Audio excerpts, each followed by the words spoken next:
नमस्कार दोस्तों, मैं अभिराज ब्राइट एजुकेशन चैनल पर एक बार फिर से हाजिर हूँ। आज के लिए मैं आप लोगों के लिए बहुत ही मोस्ट इम्पॉर्टेंट क्वेश्चंस लेकर के आया हूँ। तो जिनके एग्ज़ाम सितंबर में होने वाले हैं, उन सभी बच्चों को बस एक ही बात कहूँगा कि अभी से तैयारी शुरू कर दें। तो जो लोग भी चैनल को लाइक और सब्सक्राइब नहीं किए, प्लीज़ लाइक और सब्सक्राइब करना ना भूलें, और साथ ही साथ बेल आइकन की घंटी को भी प्रेस कर देंगे ताकि नेक्स्ट वीडियो की नोटिफिकेशन आप तक आसानी से पहुंच सके।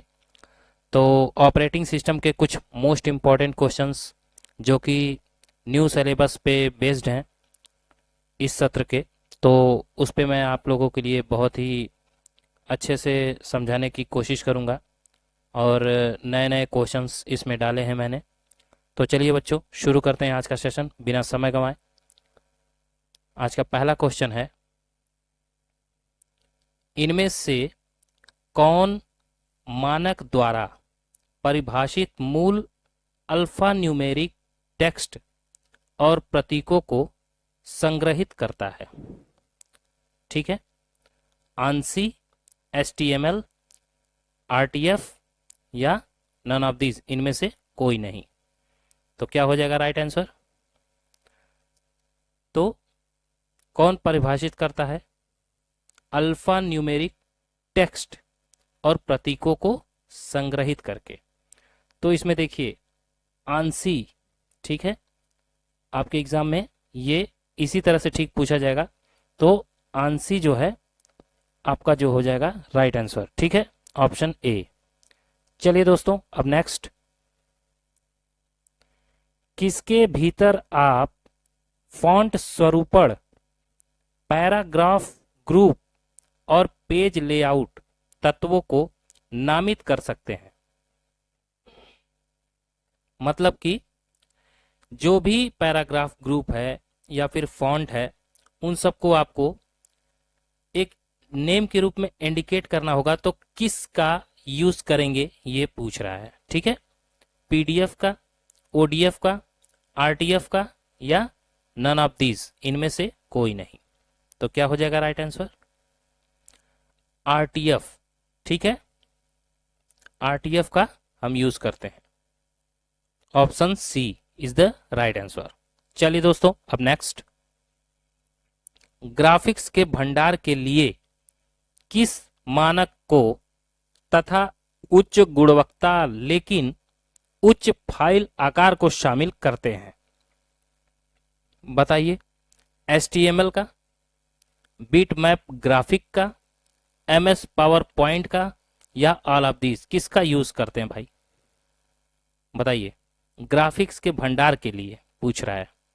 उच्च गुणवत्ता तो आप लोग जानते ही होंगे, अच्छी क्वालिटी, ठीक है। तो इस तरह की फाइल की जो साइज होती है उसके लिए हम किसका उपयोग करते हैं ये पूछ रहा है। तो क्या हो जाएगा right answer? Bitmap graphics का, ठीक है, option B is a right answer. चलिए दोस्तों, अब नेक्स्ट, तस्वीरों की तरह उच्च विस्तार फोटो को संग्रहित करने के लिए कंप्रेस फॉर्मेट कहलाता है। कौन कहलाता है? RTF, JPEG, वेब या नन ऑफ दीज, इनमें से कोई नहीं। बताइए कौन सा फॉर्मेट उच्च विस्तार फोटो को इकट्ठा करने के लिए और उसे कंप्रेस करने के लिए यूज किया जाता है? तो बताइए इसमें से कौन सा फॉर्मेट होगा? बहुत ही मोस्ट इंपॉर्टेंट क्वेश्चन है, आप लोगों को समझते हुए करना है। तो देखिए, तस्वीरों के लिए बोला है तो आप लोगों को समझ जाना चाहिए JPEG का यूज हम करते हैं, ठीक है, JPEG फॉर्मेट का। चलिए दोस्तों, अब नेक्स्ट, निम्न में से PC कंप्यूटर में ऑडियो फाइल को संग्रहित करने के लिए मानक प्रारूप है? कौन सा? Web audio file, JPEG graphic file, RTF यानी कि रिच टेक्स्ट फाइल या नन ऑफ दीज, इनमें से कोई नहीं। बताइए, ऑडियो फाइल को संग्रहित करने के लिए पूछा है कंप्यूटर में, तो वेब ऑडियो फाइल का हम यूज करते हैं, ठीक है, option A is the right answer. चलिए दोस्तों, अब नेक्स्ट, AVI का पूर्ण रूप क्या होगा? Audio video interface, audio voice interchange, audio video interleave file, या नन ऑफ दीज, इनमें से कोई नहीं। AVI का फुल फॉर्म पूछ रहा है, तो क्या हो जाएगा? तो audio video interleave file AVI का फुल फॉर्म होता है। ठीक है, option C is the right answer. ठीक है, चलिए दोस्तों, अब नेक्स्ट, विंडोज कंप्यूटर पर डाटा को कंप्रेस करने के लिए किस फाइल फॉर्मेट का यूज हम करते हैं? HTML का, AVI का, जिप फाइल का, या इनमें से कोई नहीं?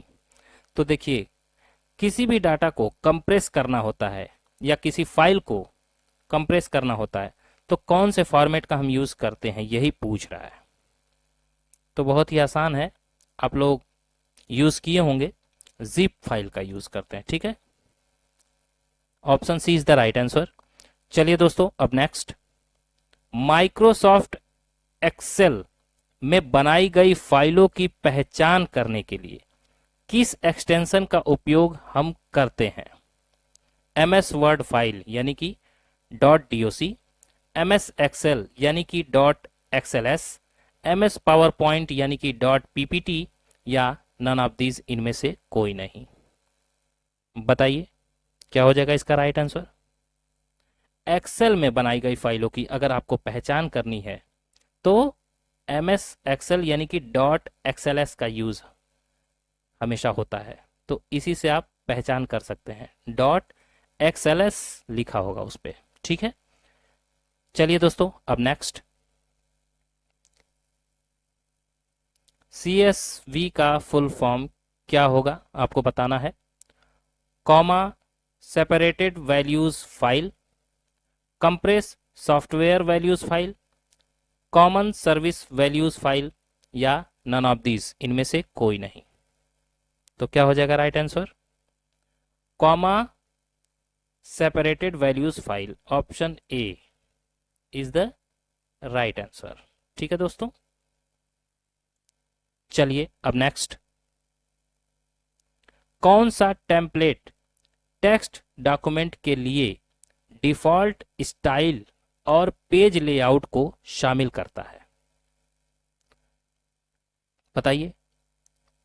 ODF टेक्स्ट टेम्पलेट यानी कि OTT, ODF स्प्रेडशीट टेम्पलेट यानी कि OTS, ODF प्रेजेंटेशन टेम्पलेट यानी कि ODP, या नन ऑफ दीज? बताइए कौन सा टेम्पलेट टेक्स्ट डॉक्यूमेंट के लिए डिफॉल्ट स्टाइल और पेज लेआउट को शामिल करता है? बताइए। .OTT, .OTS, .ODP, या नन ऑफ दीज, इनमें से कोई नहीं? क्या हो जाएगा राइट आंसर? तो .OTT ओपन टेक्स्ट टेम्पलेट। ठीक है, option A is the right answer. चलिए दोस्तों, अब नेक्स्ट,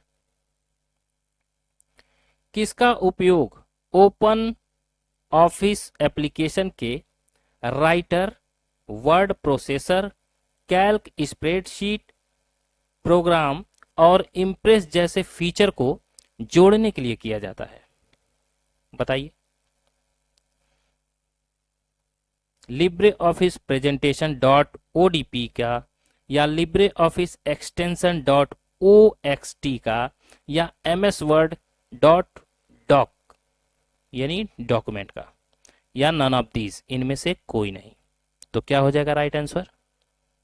बोल रहा है ओपन ऑफिस एप्लीकेशन के जरिए writer, word processor, Calc spreadsheet का प्रोग्राम और इम्प्रेस जैसे फीचर को अगर जोड़ना हो तो हम किसका उपयोग करते हैं?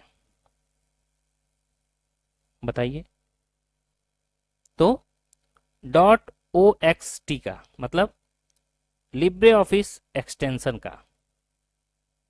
Option B is the right answer.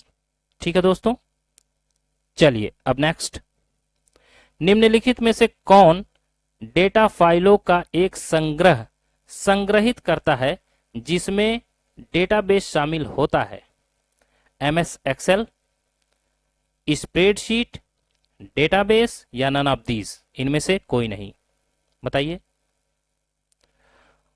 कौन डेटा फाइलों का संग्रहण, संग्रहित मतलब इकट्ठा करने के लिए, करता है?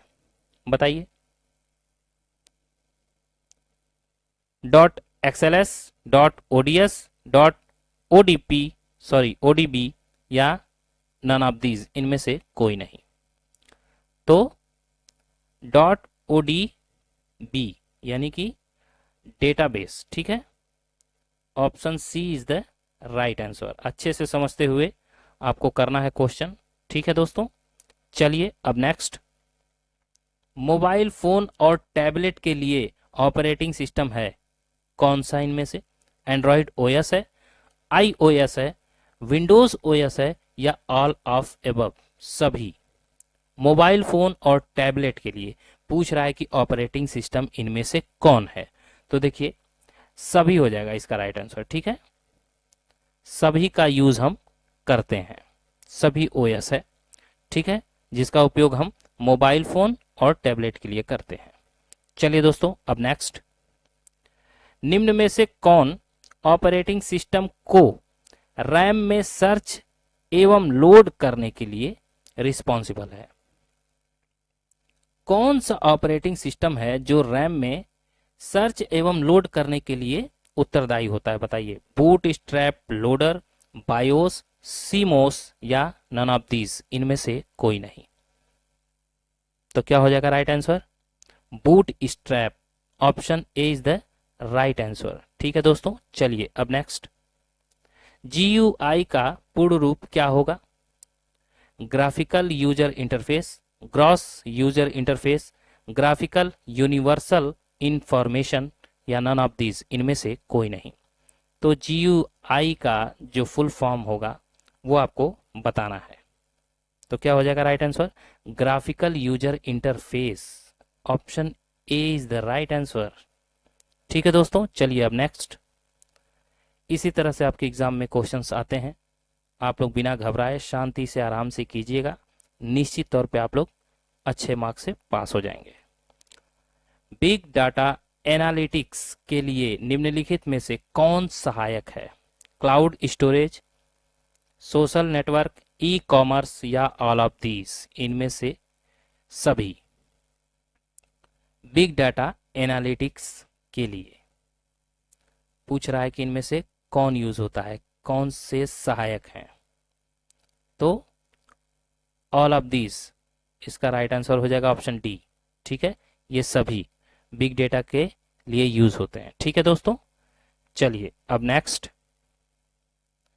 ट्रांसपोर्ट लेयर प्रोटोकॉल में इलेक्ट्रॉनिक मेल ट्रांसफर करने के लिए किसका उपयोग होता है? एससीटीपी का, टीसीपी का, डीसीसीपी का या इनमें से कोई नहीं? तो क्या हो जाएगा? किसी लेयर में आपको इलेक्ट्रॉनिक मेल अगर आपको ट्रांसफर करना है तो किस प्रोटोकॉल का यूज करते हैं? तो टीसीपी का, ठीक है, TCP, option B is the right answer. चलिए दोस्तों अब नेक्स्ट, ईईपी रोम का मतलब क्या है? आपको सिंपल भाषा में बोले तो ईईपी रोम का फुल फॉर्म बताना है। Equipment addition programming rich only memory, electronic erasable programming read once memory, electrically erasable programmable read only memory या नन ऑफ दीज, इनमें से कोई नहीं। बताइए ईईपी रोम का फुल फॉर्म क्या होगा? तो electrically erasable programmable read only memory, option C is the right answer, ठीक है दोस्तों। चलिए अब नेक्स्ट, इंस्टाग्राम किसका एक प्रारूप है? इंस्टाग्राम किसका एक प्रारूप है, ये पूछ रहा है। फेसबुक, ट्विटर, व्हाट्सएप या नन ऑफ दीज, इनमें से कोई नहीं। तो इंस्टाग्राम जो है वो फेसबुक का रूप है, ठीक है, इसी का एक दूसरा रूप है। चलिए दोस्तों, option A is the right answer. अब नेक्स्ट, डक डक गो एक प्रकार का है, क्या है? यानी कि डक डक गो को क्या कहते हैं? Hardware, search engine, Safari web browser, B and C both, मतलब कि सर्च इंजन जो कि सफारी वेब ब्राउजर में यूज होता है। बताइए, डक डक गो। तो सही बात है, डक डक गो जो है वो एक सर्च इंजन है जो सफारी वेब ब्राउजर के लिए बनाया गया है। ठीक है दोस्तों, बी एंड सी दोनों हो जाएगा इसका राइट आंसर। ठीक है, तो option D is the right answer. चलिए अब नेक्स्ट, मेल आईडी के दो भाग, यूजर नेम एवं डोमेन नेम होते हैं, वह किस सिंबल से जुड़े होते हैं? बताइए, हैशटैग से, एट द रेट से, एंड से या नन ऑफ दीज, इनमें से कोई नहीं। तो मेल आईडी के जो दो भाग होते हैं, यूजर नेम और डोमेन नेम, वो दोनों एट द रेट से जुड़े होते हैं। ठीक है, आप सब जानते होंगे। तो B is the right answer. चलिए अब नेक्स्ट, ईमेल का प्रयोग ब्रॉडकास्ट मैसेज को भेजने के लिए कर सकते हैं, लेकिन एक ही कंपनी में। क्या ये बात सही है कि गलत है? बताइए, ट्रू होगा कि फॉल्स? तो फॉल्स हो जाएगा। ठीक है, एक ही कंपनी में भेजने का काम नहीं करते हैं। ठीक है, चलिए दोस्तों अब नेक्स्ट, इंटरनेट सर्फिंग के दौरान आप वेब ब्राउजर डाउनलोड करते हैं, ये बात सही है कि गलत है? इंटरनेट सर्फिंग के दौरान आप वेब ब्राउजर डाउनलोड करते हैं, ये बात सही है कि गलत है? तो ये बात सही है, वेब ब्राउजर हम डाउनलोड करके ही इंटरनेट सर्फिंग हम करते हैं। ठीक है, चलिए अब नेक्स्ट, ईमेल के साथ हम कितनी फाइलें संलग्न कर सकते हैं, मतलब अटैच कर सकते हैं? 2 से अधिक नहीं, 5 से अधिक नहीं, 2 से 5 तक ही केवल, या इनमें से कोई नहीं? ईमेल के साथ हम कितनी फाइलें संलग्न कर सकते हैं? तो भाई उसकी कोई लिमिट नहीं है, तो ये तो इनमें से कोई नहीं, यानी कि option D is the right answer हो जाएगा। ठीक है, चलिए अब नेक्स्ट, उमंग ऐप का अर्थ है नए युग के शासन के लिए एकीकृत मोबाइल एप्लीकेशन, जिससे मोबाइल पर ई गवर्नेंस सेवाओं का उपयोग कर सकते हैं। ये बात सही है कि गलत है? उमंग ऐप की बात कर रहा है, तो सही बात है। उमंग ऐप जो है वो नए युग के लिए शासन में जो मोबाइल एप्लीकेशन बनाया गया है वो ई गवर्नेंस सेवाओं का उपयोग करने के लिए ही बनाया गया है। तो ये क्या हो जाएगा? ट्रू हो जाएगा दोस्तों। ठीक है, option A is the right answer. चलिए अब होमवर्क देख लेते हैं। पिछली बार मैंने आपको दिया था, आप लोगों ने बताया नहीं, इसलिए मैं फिर से लेकर के आया हूँ। आरटीआई का फुल फॉर्म क्या होगा आपको बताना है। Right to information, read to information, real type information, none of these, इनमें से कोई नहीं। लगता है कि मैं जब तक ऑप्शन नहीं देता हूं तब तक आप लोग सोच में पड़ जाते हैं कि इसका आंसर होगा क्या, इसलिए मैं ऑप्शन भी साथ में लेकर के आया हूं। और दूसरा है आरएफसी का फुल फॉर्म क्या होगा आपको बताना है। Right format communication, request for comment, real fund corporation या नन ऑफ दीज, इनमें से कोई नहीं। तो इन दो क्वेश्चनों का जवाब आपको मुझे कमेंट बॉक्स में देना है। तो जो लोग भी बच्चे लाइक और सब्सक्राइब नहीं किए हुए हैं इस चैनल को, प्लीज़ लाइक और सब्सक्राइब करना ना भूलें। साथ ही साथ बेल आइकन की घंटी को भी प्रेस कर देंगे ताकि नेक्स्ट वीडियो की नोटिफिकेशन उन तक आसानी से पहुंच सके और उनकी तैयारी अच्छे से हो सके। तो आज की वीडियो बस इतनी ही थी। मैं अविराज आपसे इजाज़त लेता हूं, तब तक के लिए जय हिंद, जय भारत।